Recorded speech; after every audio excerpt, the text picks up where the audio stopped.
কিছু দুষ্ট লোক এই রাত্রে হ্যাকারদের মাধ্যমে হাজার হাজার কোটি টাকা তারা শত শত টাকা তারা লক্ষ লক্ষ টাকা কোটি টাকা তারা রাতারাতি তারা লুট করে নিচ্ছে আর অসহায় মানুষগুলা কান্নাকাটি করছে। এই প্রক্রিয়াটা কি? মামলাটাও রোধ করা যাচ্ছে না। ৩৩৩ একটা কল সেন্টার আছে, সেখানে আমরা দেশবাসীকে অনুরোধ করব তারা যেন ফোন করে তাদের কোনো তথ্য উপাত্তের প্রয়োজন হলে বা কোনো উপদেশের প্রয়োজন হলে অভিযোগ জানাতে গেলে তারা করতে পারেন। আমার প্রশ্ন যে এই ভালো 18 কোটি মানুষের যে ভালো কাজ হচ্ছে, এই ভালো কাজের মধ্যে কিছু দুষ্ট লোক এই রাত্রে হ্যাকারদের মাধ্যমে হাজার হাজার কোটি টাকা তারা শত শত টাকা তারা লক্ষ লক্ষ টাকা কোটি টাকা তারা রাতারাতি তারা লুট করে নিচ্ছে আর অসহায় মানুষগুলা কান্নাকাটি করছে। এই প্রক্রিয়াটা কি? কিভাবে এই মধ্যে দিয়ে তারা রাতেই টাকাটা নিয়ে চলে যাচ্ছে এবং কিভাবে তারা এটা করে যাচ্ছে? মামলাটাও রোধ করা যাচ্ছে না। মাননীয় মন্ত্রী, আপনিও জানেন তো এটা এই কি আপনার পদ্ধতি প্রযুক্তি আছে যে এই হ্যাকাররা এবং এই জুয়ারিরা যাতে সর্বনাশ মানুষকে, সাধারণ মানুষকে যাতে কষ্ট না দেয়, এই কষ্ট রোধ করবে আপনার কি কি পদক্ষেপ আছে মাননীয় মন্ত্রী? এটা আমার জানার ইচ্ছা। অত্যন্ত গুরুত্বপূর্ণ একটি প্রশ্ন উত্থাপন করার জন্য। ডিজিটাল বাংলাদেশের যত অগ্রগতি হচ্ছে, সাইবার জগতে অপরাধ প্রবণতা এবং ঝুঁকি ততই বাড়ছে। 2008 সালের আগে, অর্থাৎ মাননীয় প্রধানমন্ত্রী জননেত্রী শেখ হাসিনা ডিজিটাল বাংলাদেশ রূপকল্প বাস্তবায়ন কার্যক্রম শুরুর আগে আমাদের আর্থিক লেনদেন অথবা সরকারি সেবা বলতে গেলে তেমন কোনো কার্যক্রম ছিল না, যার ফলে কিন্তু সাইবার ঝুঁকিটাও কম ছিল।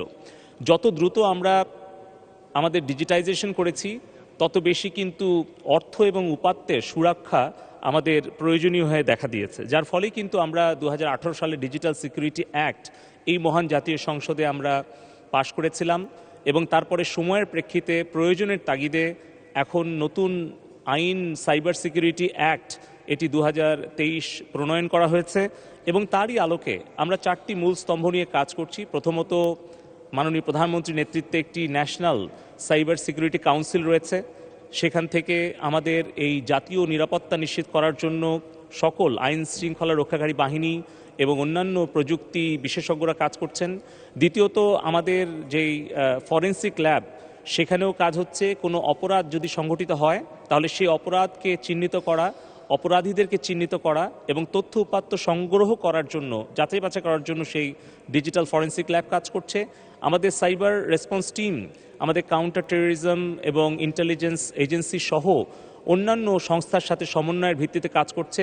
ইতিমধ্যে আমরা 23,000 এই ধরনের জুয়ার সাইট, পর্নোগ্রাফি সাইট, এই ধরনের অপরাধমূলক কার্যক্রমে যে সকল প্ল্যাটফর্মগুলো যুক্ত ছিল সেগুলোকে আমরা ব্লক করেছি এবং প্রতিনিয়ত প্রতিদিন আমরা 24 ঘন্টা কিন্তু আমাদের বেশ কয়েকটি টিম কাজ করছে। ফলে আমরা অনেক অপরাধ প্রতিরোধ করতে পারছি, কিন্তু এটা চলমান প্রক্রিয়া, এটা চলমান থাকবে।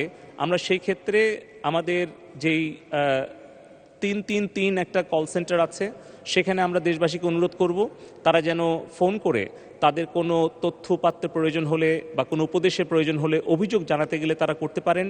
999 আছেন, যেখানে পুলিশকে তারা অভিযোগটা জানাতে পারেন এবং পাশাপাশি আমাদের একটা digital-literacy.gov.bd ওয়েবসাইট আছে, যেখান থেকে প্রায় 10 লাখের ওপরে ছাত্রছাত্রী তারা প্রশিক্ষণ শেষে ডিজিটাল সার্টিফিকেট পেয়েছে। আমরা সকল নাগরিককে অনুরোধ করব digital-literacy.gov.bd ওয়েবসাইটটি ভিজিট করার জন্য, যাতে করে তাদের মধ্যে একটা সচেতনতা তৈরি হয়। দ্বিতীয়ত, আমরা প্রযুক্তিগত অনেক প্রতিরোধমূলক ব্যবস্থা গ্রহণ করছি, সাথে কঠোর আইনের প্রয়োগ করার ব্যবস্থা করছি এবং আন্তর্জাতিকভাবে বিভিন্ন সংস্থার সাথে যোগাযোগ করছি যেন আমাদের অর্থ এবং উপাত্ত আমরা সুরক্ষিত রাখতে পারি। এবং আমরা নতুন আরেকটি আইন প্রণয়নের দিকে মনোযোগী হয়েছি, যেটি হচ্ছে প্রাইভেট ডেটা প্রোটেকশন অ্যাক্ট। এর ফলে আমরা আশা করছি যে এই ধরনের সাইবার অপরাধীদেরকে আমরা প্রতিরোধ করে আমাদের দেশের ব্যক্তি, প্রতিষ্ঠান এবং রাষ্ট্রীয় সাইবার নিরাপত্তা আমরা নিশ্চিত করতে পারব।